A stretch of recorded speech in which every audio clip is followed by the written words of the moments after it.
बिस्मिल्लाहिर्रहमानिर्रहीम। अस्सलाम वालेकुम दोस्तों, मैं हूं शाहिद नईम और जावास्क्रिप्ट की एक नई वीडियो के साथ हाजिर खिदमत हैं। दोस्तों, हस्ब साबिक रिवीजन के लिए एक क्वेश्चन करूंगा ताकि मेरे इल्म में आ सके कि किस कदर तवज्जो के साथ और दिलचस्पी के साथ आप जावास्क्रिप्ट को सीख रहे हैं।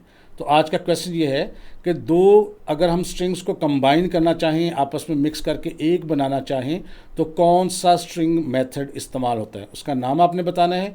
जब आप रिप्लाई करें तो अपना नाम और अपने शहर का नाम ज़रूर लिखें ताकि हमारे इल्म में आ सके कि आप कहाँ से हमारे साथ जावास्क्रिप्ट सीख रहे हैं। तो इससे पहले कि आज की वीडियो का आगाज़ करें, तमाम वो दोस्त जो इस चैनल पर नए हैं उनसे गुजारिश है कि अगर अभी तक आपने हमारे चैनल को सब्सक्राइब नहीं किया तो चैनल को सब्सक्राइब कर लीजिए और उसके साथ नज़र आने वाले बेल के आइकन पर क्लिक करना मत भूलें। इससे ये होगा कि हमारा एक लॉन्ग टर्म रिलेशनशिप इस्टेब्लिश हो जाएगा। जब भी हम कोई नई वीडियो अपलोड करेंगे आपको उसका नोटिफिकेशन मिलेगा और आप उससे भरपूर फ़ायदा हासिल करेंगे। अब बगैर ताख़ीर के चलते हैं कंप्यूटर की स्क्रीन पर और आज की वीडियो का आगाज़ करते हैं।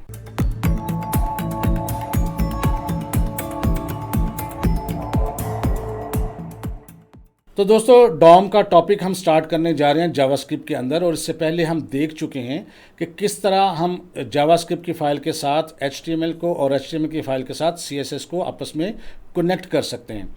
यानी कि ये चीज़ जाहिर है कि HTML फ़ाइल का होना तो ज़रूरी है। अगर वो नहीं होगी तो ना आपकी CSS की फ़ाइल किसी काम की है और ना जावास्क्रिप्ट की फ़ाइल। तो HTML फ़ाइल के साथ आप किस तरह CSS को कनेक्ट करते हैं और किस तरह जावास्क्रिप्ट को कनेक्ट करते हैं, ये हम देख चुके हैं। अब हम थोड़ा सा मज़ीद इसको एडवांस लेवल पर देखेंगे और सबसे पहले हम देखते हैं कि डॉम होता क्या है। और मैं पहले भी बता चुका हूँ, दोबारा आपको बता रहा हूँ कि डॉम से मुराद ये है कि आपका ये जो स्ट्रक्चर होता है HTML का, वो एक ट्री की शक्ल में आपके कंप्यूटर में स्टोर होता है। आपके कोड एडिटर के अंदर जो आप टाइपिंग करते हैं, जो आप टैग्स लिखते हैं, जो आप कोडिंग करते हैं, तो वो ट्री की शक्ल में अवेलेबल होता है। अभी हम देखेंगे वो कैसे अवेलेबल होता है और कहाँ अवेलेबल होता है, लेकिन सबसे पहले हम देख लेते हैं कि डॉम होता क्या है। What is DOM in JavaScript. और डॉम से मुराद है डॉक्यूमेंट ऑब्जेक्ट मॉडल। नाम इतना मुश्किल सा है लेकिन इसमें काम बहुत आसान है और इसलिए इसमें कोई परेशानी होने की ज़रूरत नहीं है। बस यहाँ पर इसलिए याद रखना ज़रूरी है कि अगर आपको किसी एग्जामिनेशन में या इंटरव्यू में पूछा जाता है कि डॉम किस चीज़ का एब्रीविएशन है, तो आप बता सकें डॉक्यूमेंट ऑब्जेक्ट मॉडल। इसलिए मैं बार बार इसको दोहराता हूँ। तो ये डॉम है क्या? द डॉम अलाउज जावास्क्रिप्ट, ये जावास्क्रिप्ट को इस बात की इजाज़त देता है टू इंटरेक्ट विद, कि वो राब्ता रखे या मिल के काम करे with, modify and control HTML and CSS elements on the page. यानी आपकी वेबसाइट के अंदर जो भी CSS के एलिमेंट्स होते हैं या HTML के जो टैग्स होते हैं उनके साथ मिल के काम करे और उसमें कोई तब्दीली ला सके, उसको मॉडिफाई कर सके। Such as changing content, style और स्ट्रक्चर डायनेमिकली, जैसा कि कंटेंट चेंज करना, स्टाइल चेंज करना या उसका स्ट्रक्चर चेंज करना डायनेमिकली। डायनेमिकली से मुराद ये होता है ऑटोमेटिकली। यानी जब आप रन कर रहे होते हैं कोड तो आपको पेज रिफ़्रेश करने की ज़रूरत नहीं, रीलोड करने की ज़रूरत नहीं, खुद ब खुद तब्दीली हो उसके स्टाइल में, उसके स्ट्रक्चर में, किसी चीज़ का कलर चेंज करना हो, किसी चीज़ का कंटेंट चेंज करना हो या मॉडिफाई करना, तो वो सारा कुछ आप कर सकते हैं रन टाइम पे, और इसको कहते हैं डायनेमिकली। यानी जावास्क्रिप्ट के अंदर जब डॉम के ज़रिए हम HTML में तब्दीली करें या CSS में तब्दीली करें तो ये जो सारा प्रोसेस है ये डॉम कहलाता है। अब ये करेंगे कैसे, इसको हम देखते हैं। लेकिन इसमें एक चीज़ का जो मैं आपको तारुफ करवाना चाहता हूँ वो है विंडो ऑब्जेक्ट। ये विंडो ऑब्जेक्ट है क्या? पहले इसकी छोटी सी डेफिनेशन देख लेते हैं, फिर इसको मैं आपको प्रैक्टिकली भी करवाता हूँ कि विंडो ऑब्जेक्ट बेसिकली है क्या। तो यहाँ लिखा है जी, the window object in a browser is like the main container for everything in a web page. यानी कि आपके वेब पेज के अंदर जो कुछ भी होता है, चाहे कोई बटन है, चाहे कोई हेडिंग है, चाहे कोई पैराग्राफ है, चाहे उसमें कोई भी CSS की स्टाइलिंग अप्लाई हुई है या जो भी जावास्क्रिप्ट का कोड है, सब का सब चीज़ जो है वो आपका एक कंटेनर में होता है, एक चीज़ में होता है, एक जार में होता है। और उस जार को या उस ऑब्जेक्ट को क्या कहते हैं? Window object. It is a browsers global object. Global object होता है जो ग्लोबली हर जगह, हर मॉड्यूल में, हर फंक्शन में इस्तेमाल किया जा सके, हर जगह इस्तेमाल किया जा सके, तो इसलिए इसको कहते हैं। और ये ब्राउज़र का ऑब्जेक्ट होता है, यानी ये पार्ट नहीं है जावास्क्रिप्ट का, ये विंडो जो है ब्राउज़र का ऑब्जेक्ट होता है। यानी जो भी आपका ब्राउज़र है, जैसे क्रोम वगैरह हम यूज़ करते हैं, जब आप उसके अंदर वेबसाइट को लोड करते हैं तो वो क्या करता है कि विंडो के नाम से एक ऑब्जेक्ट बना देता है जिसके अंदर हर किस्म की मालूमात होती हैं जो आपकी वेबसाइट से मुतल्लिक होती हैं। That displays the web page, और वो वेब पेज डिस्प्ले कराता है, जैसे उसकी डॉक्यूमेंट, उसकी लोकेशन, उसके फंक्शंस वगैरह वगैरह। अब हम एक एग्जांपल के तौर पे देखते हैं। हम जावास्क्रिप्ट के अंदर उसके अंदर एक हमने यूज़ किया है console.log, बहुत दफ़ा यूज़ किया है, हर प्रोग्राम में यूज़ किया। अब ये console.log जो है, ये कंसोल किस चीज़ का, कहाँ से आया है? ये बेसिकली ये आपके विंडो ऑब्जेक्ट का हिस्सा है, उसका पार्ट है। अलर्ट देखा हमने, प्रॉम्प्ट देखा, ये सारी चीज़ें जो थी ये आपके विंडो ऑब्जेक्ट का हिस्सा थी। कैसे? अभी मैं आपको प्रैक्टिकली करके भी दिखाता हूँ। ये हमने HTML की एक बनाई थी फाइल जिसका नाम index.html था। उसके अंदर हमने क्या किया, बॉडी के अंदर डिव बनाई थी, H1 H3 हेडिंग थी, 2 पैराग्राफ से बटन था और डिव क्लोज कर दिया था। इसके बाद हमने CSS की एक फ़ाइल बनाई थी जिसमें कुछ हमने यहाँ पर दिए थे स्टाइल्स, वो यहाँ अटैच किए थे और उसको लिंक कर दिया गया था यहाँ हेड के अंदर लिंक का टैग इस्तेमाल करके। इसी तरह हमने जावास्क्रिप्ट की एक फ़ाइल भी बनाई हुई है जिसका नाम mycode.js है, अभी ये खाली है, और इसको भी हमने लिंक किया हुआ है। यहाँ देखें स्क्रिप्ट के साथ src और mycode.js जो हमने फाइल का नाम रखा था उसको अटैच किया हुआ, ये हम पहले देख चुके हैं। अब हम देखते हैं कि यहाँ पर अगर माई कोड के अंदर एक टाइप करते हैं कोई मैसेज, जैसे हम यहाँ लिखते हैं console.log और यहाँ ब्रैकेट में क्या करते हैं, हम प्रिंट कर देते हैं हेलो। ये देखें कुछ भी हमने प्रिंट कर दिया। अब मैं इसको सेव करता हूँ। अब रिजल्ट देखते हैं। ये देखें वेबसाइट जो हमने बनाई थी वो तो आ ही रही है, लेकिन कंसोल के अंदर हेलो भी प्रिंट होके आ रहा है। अब ये कंसोल बेसिकली कहाँ का है, अभी हम इसको देखते हैं। ये देखें अगर हम इसको यूँ लिखते window.console तो इसका मतलब ये होता है, जब डॉट का मतलब होता है तो उसका मतलब होता है ये उसका सब पार्ट है, उसका अंदरूनी हिस्सा है, अंदरूनी पार्ट है। इसका मतलब ये हुआ कि विंडो एक ऑब्जेक्ट है, उसका अंदर जो है कंसोल मौजूद है और उसमें से लॉग वाला ऑप्शन हम यूज़ कर रहे हैं।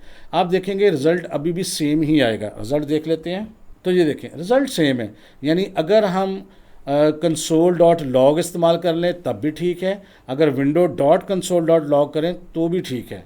तो यानी अगर हम चाहें तो चूँकि ये यूनिवर्सल था, हमारा ग्लोबल एलिमेंट था, ग्लोबल ऑब्जेक्ट था, इसलिए इसको स्किप भी कर देते हैं तो काम चल जाता है, लेकिन इसको नॉर्मली इस तरह भी लिखा जा सकता है। अब हम इसको चाहें तो इसको भी देख सकते हैं कि ये एक्चुअली है क्या। उसके लिए हम क्या कर सकते हैं, यहाँ पर अगर हम देखना चाहें कि ये जो विंडो ऑब्जेक्ट है वो कैसे देख सकते हैं, यहाँ पर console.log लिखता हूँ मैं और अब मैं ब्रैकेट के अंदर विंडो लिख देता हूँ, यानी विंडो भी ऑब्जेक्ट तो कोई है ना, यानी विंडो के अंदर जो भी है वो हमें डिस्प्ले कर दे। सेव करके रिजल्ट देखते हैं तो यहाँ पर देखिए अब हमारे पास हेलो के साथ एक विंडो का ऑब्जेक्ट भी आ चुका है। ये बहुत बड़ा ऑब्जेक्ट है, बहुत सारे फंक्शंस इसके अंदर होते हैं। अगर मैं इसको यहाँ क्लिक करूँ तो यहाँ देखें ये खुल जाएगा नीचे तक और इसके अंदर जितने भी फंक्शंस हैं, ये देखें F लिखा होता है ना, ये जो इसका मतलब ये इसका कोई फंक्शन है। तो जितने भी फंक्शन जैसे अलर्ट हमने इस्तेमाल किया था वो भी इसी का फंक्शन है। ये जितने इसके फंक्शन हैं ये सारे के सारे यहाँ पर मौजूद हैं। ये देखें जी सारे के सारे। यहाँ पर आपको प्रॉम्प्ट भी नज़र आ जाएगा। अभी हम नीचे की तरफ जाते हैं तो यहाँ पर देखिएगा आपको, ये देखें ये प्रॉम्प्ट भी नज़र आ गया जो हमने यूज़ किया हुआ था। तो ये नीचे की तरफ हम जाएंगे तो ये देखें सारे के सारे फंक्शंस हैं जो भी हम इस्तेमाल कर सकते हैं। और अच्छा इसमें कोई परेशानी वाली बात नहीं कि शायद पता नहीं ये क्या चीज़ है और ये कितने सारे फंक्शन हैं, ये ना तो किसी को याद होते हैं ना याद रखने की ज़रूरत होती है। और यहाँ देखें इसको थोड़ा सा ऊपर देखें तो यहाँ पर कंसोल भी इसके अंदर लिखा हुआ है। ये देखें ये कंसोल भी इसके अंदर लिखा हुआ आपको नज़र आ रहा है। तो ये सारे के सारे फंक्शंस हैं, ये याद रखने की कतई ज़रूरत नहीं है, जितने हमें ज़रूरत होगी उतना काम हम कर लिया करेंगे। अच्छा अब हम ये मसला है कि जितने भी इसके अंदर फंक्शन है वो तो आ गए। अब आपको मैंने ये भी बताया था, और यही जो है ये आपका डॉम है, यानी एक ट्री है और ये इसकी शाखें हैं। ये जो एरो बने हुए ये देखिए, इस पर हम क्लिक करते हैं तो नीचे कुछ और चीज़ें खुल जाती हैं, दोबारा क्लिक करते हैं तो बंद हो जाती है। इसके नीचे वाले पे क्लिक करते हैं तो ये देखें दोबारा बंद। इसको भी विंडो को भी अगर हम यूँ कर दें ये बंद हो जाएगा और ये नीचे ट्री जो है खुल जाएगा, उसकी शाखें खुल जाती हैं। अब यहाँ दरख्त की तरह शाखें नहीं बन सकती, जगह थोड़ी होती है तो इस तरह बनती है, लेकिन आप इसको समझ लें कि एक ट्री की तरह ये सारा आपका डॉम ही कहलाता है। और इस पर काम कैसे करना है ये मैं आपको भी समझाता हूँ। इसी तरह एक चीज़ आपने याद रखनी है कि इस विंडो के अंदर एक और ऑप्शन होता है, ये देखें डॉक्यूमेंट के नाम से, ये डॉक्यूमेंट लिखा हुआ। अगर इस पर भी हम क्लिक कर दें तो इसके अंदर क्या आता है, इसके अंदर इसके बहुत सारी चीज़ें आती हैं, बहुत सारी चीज़ें आती हैं। और इसके अंदर जितने भी इसके एलिमेंट्स इस्तेमाल हुए होते हैं HTML के वो होते हैं इस ऑल के अंदर। ऑल पे क्लिक करें तो ये देखिए जितने इसमें एलिमेंट इस्तेमाल हुए हैं वो सारे के सारे हमें नज़र आ रहे हैं। अगर मैं आपको पहले कोडिंग दिखाऊं तो फिर आपको ज़्यादा अच्छे से समझ आ जाएगी। तो ये देखें हमारी HTML की फ़ाइल है और यहाँ पर देखें HTML का एक टैग है, एक हेड टैग है इस्तेमाल हुआ, मेटा के टैग हैं, टाइटल का है, लिंक है, बॉडी है, डिव है, H1, H3, P और बटन, इस तरह स्क्रिप्ट के नाम से ये सारे के सारे टैग इस्तेमाल हुए हैं। और ये किसके अंडर काम कर रहे हैं? ये HTML के अंदर काम कर रहे हैं। तो इसको देखने के लिए डॉम कैसे हमें दिखाता है, ये देखें, ये ऑल के अंदर HTML, हेड, मेटा, टाइटल, जो भी हमने मैं आपको दिखाए हैं वो सारे के सारे, ये H1, ये बॉडी पे क्लिक करते हैं तो पूरी बॉडी भी आपको हाईलाइट नज़र आती है। ये H1 पे रखें ज़रा तो आपको H1 हाईलाइट नज़र आएगा, H3 पे करें H3 नज़र आ जाएगा, ये P पे करें P हाईलाइट नज़र आ जाएगा, और यहाँ पर नीचे P पे करें, बटन पे करें, ये देखें हर चीज़ आपको हाईलाइट होती हुई नज़र आ रही है। जिस पर आप क्लिक करते जाएंगे आपको वो नज़र आती जाएगी। तो ये सारा का सारा कहाँ पे है? इसको मैं यहाँ पे क्लिक करूँगा, ये क्लोज़ हो जाएगा। ये है जनाब डॉक्यूमेंट के अंदर, ठीक है, यहाँ पर। तो अगर आप चाहें इसको मज़ीद चीज़ों को बेहतर तरीके से भी कर सकते हैं। कैसे, मैं आपको बताता हूँ। तो यहाँ पर मैं आपको एक चीज़ बताता हूँ, यहाँ पर मैं सारे को डिलीट करता हूँ एक दफ़ा, क्लियर हो जाए। अब यहाँ पर देखें, मैं अगर लिखता हूँ console.log और ब्रैकेट के अंदर मैं यहाँ लिखता हूँ विंडो, तो विंडो की हर चीज़ आपके सामने आ जाएगी। और अगर मैं यहाँ यूँ लिखता हूँ console.log और विंडो के अंदर डॉक्यूमेंट है, और डॉक्यूमेंट को भी हम प्रिंट करवा लेते हैं। और मैं आपको बता चुका हूँ, ये चीज़ आपने याद रखनी है, ये बहुत जगहों पर आपसे बार बार काम आएगी कि जितने भी HTML के आपके टैग्स हैं, आपका डाटा होता है, आपकी कोडिंग होती है, वो विंडो के अंदर डॉक्यूमेंट के अंदर मौजूद होती है। एज एन ऑब्जेक्ट यहाँ पर खुद ब खुद स्टोर करता है आपका ब्राउज़र। तो अगर आपने उसमें कोई काम करना हो तो फिर विंडो के अंदर डॉक्यूमेंट के अंदर आपने काम करना होता है। पहले मैं इसको सेव करता हूँ और आपको रिजल्ट दिखाता हूँ। अब यहाँ देखें जी, पहले मैंने विंडो को करवाया है console.log से, तो यहाँ पे क्लिक करता हूँ तो आपके सारे विंडोज़ के फंक्शन वगैरह आ जाते हैं। इसके अलावा यहाँ पर मैंने डॉक्यूमेंट को करवाया, तो यहाँ पर क्लिक करता हूँ तो जो डॉक्यूमेंट में हमने चीज़ें यूज़ की हैं HTML के अंदर, हेड के अंदर जो यूज़ की हैं वो यहाँ आ जाएंगी, ये देखें आपके सामने। और जो चीज़ें बॉडी के अंदर यूज़ की हैं वो ज़ाहिर है यहाँ पर आपके सामने आ जाएंगी। जो डिव के अंदर होंगी वो डिव के अंदर आ जाएंगी।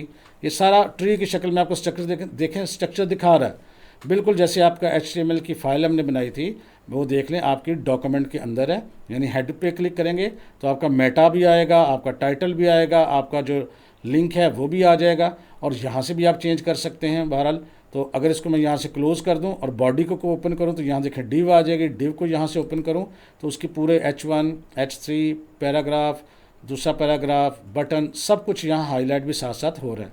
इसका मतलब है कि हम अपना HTML का पूरा जो डाटा है वो ट्री की शक्ल में भी यहाँ पर देख सकते हैं। अब चूँकि विंडो में से हमें अभी डॉक्यूमेंट ही चाहिए था तो हम इस डॉक्यूमेंट को डिस्प्ले रखते हैं, विंडो को यहाँ से छोड़ देते हैं। और मैं आपको एक और डिफरेंस दिखाना चाहता हूँ। तो यहाँ विंडो को ऊपर से मैं कर रहा हूँ एक दफ़ा रिमूव।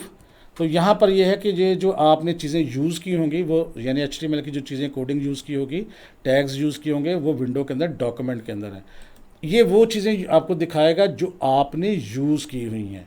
लेकिन अगर आप उसके तमाम के तमाम फीचर्स, तमाम के तमाम प्रॉपर्टीज़, तमाम के तमाम फंक्शंस देखना चाहते हो तो फिर आपको एक नई चीज़ मैं यहाँ बताने लगा हूँ।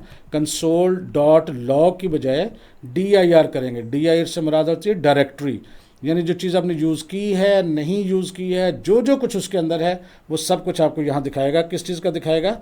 ये आपको दिखाएगा विंडो डॉट डॉक्यूमेंट का। ये देखें जी, तो विंडो डॉट डॉक्यूमेंट का आपको दिखाएगा। Ctrl+S करता हूँ मैं आपको और रिज़ल्ट देखते हैं। अब यहाँ देखें ऊपर क्या था, हमने console.log के ज़रिए हमने विंडो डॉट डॉक्यूमेंट प्रिंट करवाई थी। तो वहाँ पर क्या आता है, सिर्फ वो चीज़ें आ रही हैं जो आपने यूज़ की थी। ये देखें हेड यूज़ किया था तो वो चीज़ें आ रही हैं, बॉडी यूज़ की थी वो चीज़ें आ रही हैं। लेकिन नीचे मैंने करवाया था dir के साथ। इसको मैं यहाँ क्लोज़ कर देता हूँ और ये जो ट्री बन रहा है यही आपका डॉम है बेसिकली। और यहाँ डॉक्यूमेंट पे अगर हम क्लिक करते हैं तो आपने कुछ भी यूज़ किया हो ना किया हो, उसने सारा कुछ आपको दिखा दिया। इसके अंदर जो जो फंक्शंस, जो जो चीज़ें, हर चीज़ आपको दिखाएगा।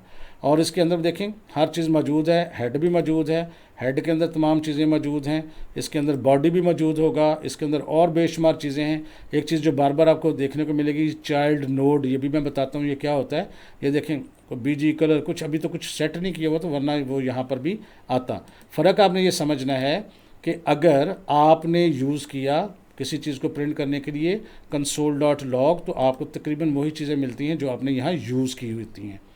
और यहाँ पर एज एन एलिमेंट ये जो आपको दिखाता है, और यहाँ पर अगर आपने dir कर दिया यानी उसकी डायरेक्टरी देखी तो जितनी भी चीज़ें उसके अंदर मौजूद हैं हर चीज़ आपको यहाँ पर दिखा देता है। और याद रखिएगा इसके अंदर ऑल के अंदर इसकी सारी की सारी चीज़ें होती हैं। ये देखें ऑल के अंदर जितने भी इसके टैग्स यूज़ किए होते हैं हमने HTML के, वो सारे ऑल के अंदर होते हैं। यहाँ पर वो आपको साथ साथ ये देखें दिखा भी रहा है, यहाँ पर ये देखें। तो यहाँ पर ऑल के अंदर भी ये सारी चीज़ें आप देख सकते हैं। तो फ़र्क आपने क्या समझना है, यहाँ फ़र्क आपने सिर्फ एक चीज़ का समझना है, console.log जो आपने एलिमेंट्स यूज़ किए हुए हैं एज एन एलिमेंट वो चीज़ यूज़ होगी विंडो के अंदर की डॉक्यूमेंट की चीज़ों को, और dir के साथ सब का सब प्रिंट हो जाएगा। dir स्टैंड्स फॉर डायरेक्टरी, यानी उसकी हर चीज़ आपको दिखा देगा। तो यहाँ हम बात कर रहे थे कि विंडो ऑब्जेक्ट क्या होता है। मैं उम्मीद करता हूँ आपको विंडो ऑब्जेक्ट की समझ आ गई होगी। अब थोड़ा सा हम मज़ीद आगे चलते हैं ताकि आपको मैं थोड़ा सा मज़ीद एक्सप्लेन कर दूँ कि डॉम जो है वो कैसे काम करता है। और सबसे पहले जो चीज़ बनती है, सबसे पहले जो आपकी वेबसाइट का सारा डाटा इकट्ठा करके जो आपका ब्राउज़र है वो एक बना देता है, आप कह लें उसको ऑब्जेक्ट, वो कहलाता है विंडो। और विंडो के अंदर जो सबसे ज़्यादा हम चीज़ काम करते हैं जिस पे, वो है आपका डॉक्यूमेंट, जिसके अंदर पूरी की पूरी HTML का आपका डाटा होता है।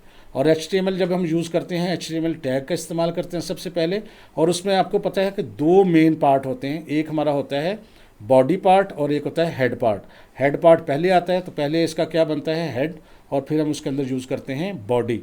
अच्छा, ये इस तरह से स्ट्रक्चर इसका बनता जा रहा है, ये डॉम यही कहलाता है। अब हेड के अंदर जो मेन चीज़ें हैं, मेटा होती है, मेटा एक भी हो सकते हैं, दो भी हो सकते हैं, टाइटल भी हो सकता है, और बॉडी के अंदर बेशुमार आपके टैग्स हो सकते हैं, ज़रूरी नहीं कि थोड़े हों, जितने भी आपने पढ़े वो सारे यूज़ हो सकते हैं। जैसे div हो सकता है, आपका H1 हो सकता है, P हो सकता है, IMG इमेज के लिए हो सकता है, A हो सकता है, बटन हो सकता है, ये सारे के सारे टैग्स जो हैं बॉडी के हिस्सा होते हैं। अच्छा, यहाँ पर एक चीज़ याद रखिएगा, हम अक्सर एक लफ्ज़ यूज़ करेंगे नोड। नोड से मुराद ये जितने भी इसके सिरे हैं, किनारे हैं, यानी ये जो एलिमेंट्स हैं, पॉइंट्स हैं, इनको हम कहते हैं ये नोड है। विंडो क्या है, एक नोड है। डॉक्यूमेंट क्या है, ये एक नोड है। HTML क्या है, ये भी नोड है। बॉडी क्या हुई, ये भी नोड है। IMG क्या हुआ, ये, यानी जितने भी पॉइंट हैं इनको हमने टेक्निकली बोलना है नोड। जब आपसे पूछा जाए कि डॉम क्या है, तो आपने बताना है कि ज़ाहिर है एक विंडो का ऑब्जेक्ट होता है और उसके अंदर एक डॉक्यूमेंट का ऑब्जेक्ट होता है जिसके अंदर HTML का पूरा डाटा होता है, और इस हर पॉइंट को हम क्या कहते हैं, ये हमारा नोड है। और जो दूसरी चीज़ आपको याद रखनी है फ़िलहाल यहाँ पे, और जिस चीज़ को हम अभी पहले भी मैं बता चुका था, चाइल्ड नोड कहते हैं हम, या चाइल्ड कहते हैं, या ये देखें जिस तरह हेड है उसके नीचे यहाँ में मेटा है और टाइटल है, तो ये क्या है, ये चाइल्ड नोड्स हैं। किसके चाइल्ड नोड्स हैं, हेड के। इसी तरह ये अगर राइट साइड पे हम देखें, div है, H1 है, P है, IMG है, ये चाइल्ड नोड किसके हैं, बॉडी के। और बॉडी और हेड खुद किसके चाइल्ड नोड हैं, ये HTML के हैं। ये बिल्कुल जिस तरह हमारे घर में होता है कि बच्चे हैं, बच्चों के वालिदैन हैं, उनके दादा अबू हैं, तो इस तरह बिल्कुल समझ लें कि ये HTML यहाँ समझ लें कि ये दादा अबू हैं, और आगे वालिदैन हैं, हेड है, बॉडी है, पेरेंट्स जिस तरह होते हैं, और आगे उसके बच्चे हैं। जैसे एक भाई है हेड, जिसका नाम हेड है, दूसरे का नाम बॉडी है, ये दूसरा भाई है, और बॉडी जो है भाई है, उसके बच्चे हैं, div के नाम से, H1 के नाम से, P के नाम से, तो ये उसके चाइल्ड हैं, किसके हैं, बॉडी के। और जो भाई था जिसका नाम हेड था, उसके दो बच्चे हैं जिसका नाम मेटा है, टाइटल है। तो ये सिर्फ आपको एक अंडरस्टैंडिंग करनी है कि डॉम होता क्या है, वर्किंग कैसे करती है। अभी सिर्फ मैंने आपको एक उसका ओवरव्यू बताया है, बिल्कुल भी मुश्किल नहीं है, बहुत आसान है, और बड़ी मज़े की चीज़ें आप इससे कर सकेंगे। जब इसको करेंगे बिल्कुल इन्जॉय करेंगे। सिर्फ आज मैंने आपको ये समझाना था डॉम बेसिकली है क्या, और डॉक्यूमेंट का ऑब्जेक्ट क्या करता है, विंडो का ऑब्जेक्ट क्या करता है, HTML के हमारे कहाँ पर एलिमेंट्स होते हैं, ये हमने देखना था। अब ये जो भी हमने देखा है स्ट्रक्चर, वो इस तरह से नज़र आता है, लेकिन जब हमने कंप्यूटर पे देखना हो तो वो कुछ इस शक्ल में नज़र आता है। अब इसको आपने समझ लेना, ये बिल्कुल समझ लें। मैंने आपको यहाँ उसके जो नोड्स हैं उस पर लिख दिया, ये विंडो है, विंडो के अंदर डॉक्यूमेंट है, डॉक्यूमेंट के अंदर HTML है, उसके अंदर हेड है, बॉडी है। अच्छा, इसी तरह अगर आप इस टेबल को भी देखें तो विंडो के अंदर डॉक्यूमेंट है, डॉक्यूमेंट के अंदर आपको हेड और बॉडी भी आप प्रिंट करवा सकते हैं। कैसे, अभी देख लेते हैं। फ़र्ज़ करते हैं यहाँ पर मैं दोनों को एक दफ़ा रेज़ करता हूँ। यहाँ मैं कहता हूँ console.log, और इसके अंदर मैं क्या करता हूँ, विंडो आप चाहें तो छोड़ सकते हैं, आपकी मर्ज़ी है। जैसे हम कंसोल के साथ विंडो छोड़ देते हैं तो छोड़ सकते हैं। तो यहाँ हम लिख सकते हैं document.body, तो इसका मतलब है document.body प्रिंट होगा। और यहाँ पर हम लिख देते हैं console.log, और यहाँ document.head, हेड हालांकि पहले आता है, लेकिन मैंने वैसे अब तरतीब के बगैर ही प्रिंट कर दिया। तो सेव करते हैं, रिज़ल्ट देखते हैं। तो ये देखें रिज़ल्ट में पहले बॉडी आ गया। अगर मैं यहाँ पे क्लिक करता हूँ, अच्छा ये जो दोनों के दरमियान एक बटन से बना होता है ना 3 डॉट्स वाला, इसका मतलब इसके अंदर कुछ चीज़ मज़ीद मौजूद हैं। अगर हम बॉडी पे क्लिक करते हैं तो बॉडी के अंदर जो चीज़ें थी वो यहाँ नज़र आ रही हैं। अब यहाँ डिव के अंदर भी तो वो बटन है ना 3 डॉट्स वाला, इसका मतलब इसके अंदर भी कुछ है। अगर हम इस पर क्लिक करते हैं तो यहाँ देखें H1, H3, P, दूसरा P। तो ये देखें हमने बॉडी को भी प्रिंट करा लिया। इस तरह हम इसको चेंज भी कर पाएंगे। इसी तरह अगर आप बॉडी को क्लोज़ करना चाहें तो ये क्लोज़ कर, यही ट्री है। ये देखें हेड का ट्री ये है, इसमें मेटा है, टाइटल है, सब चीज़ें इसके अंदर मौजूद हैं। तो इस तरह आप चाहे किसी भी चीज़ को प्रिंट करवा सकते हैं। तो अब आपने समझ लेना है कि डॉम क्या है, उसका जो नोड होते हैं वो क्या होता है और चाइल्ड नोड क्या होता है। यही चीज़ हमने आज समझनी थी। तो आज के लिए बस इतना ही। मैं उम्मीद करता हूँ ये छोटी सी वीडियो आपके लिए हेल्पफुल रही होगी और कुछ ना कुछ नया ज़रूर सीखा होगा। वीडियो अच्छी लगी है तो इसको लाइक कीजिए और शेयर कीजिए। इंशाअल्लाह ताला दोबारा मुलाकात होगी कुछ नई चीज़ों के साथ। तब तक के लिए इजाज़त दीजिए। अल्लाह हाफिज़।